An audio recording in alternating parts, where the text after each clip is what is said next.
राजवर्धन तू आज कुठे गेला होता? बेबी. बेबीकडे? ओ कोणाचं बेबी आहे? माने. तुझं आहे? ओ आता. आत्याचा बेबी आहे का? ओ काय करत होतं बेबी? डब्बा. झोपलं होतं?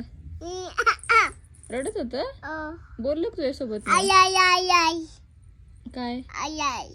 आईने घेतलं होतं का बेबीला? ओ तू नाही घेतलं? बी बी तू मांडीवर घेतलं होतं बेबीला?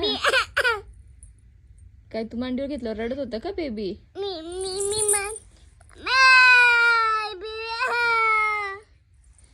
रडत होतं का तू मांडीवर घेतल्यावर? ओ हो का? अजून कोण कोण होतं रे? ता आत्या अजून? नाही आई अजून? दीदी. दीदी होती. कोणती दीदी होती? पू कोणती? पू पिऊ दीदी? ओ हो का? खेळला का तू मग बेबी सोबत आणि दीदी सोबत? ओ मज्जा आली ना तुला? ओ उद्या पण जायचं का मग? ओ ठीक आहे ठीक आहे, जाऊ उद्या पण परत. हा ठीक आहे.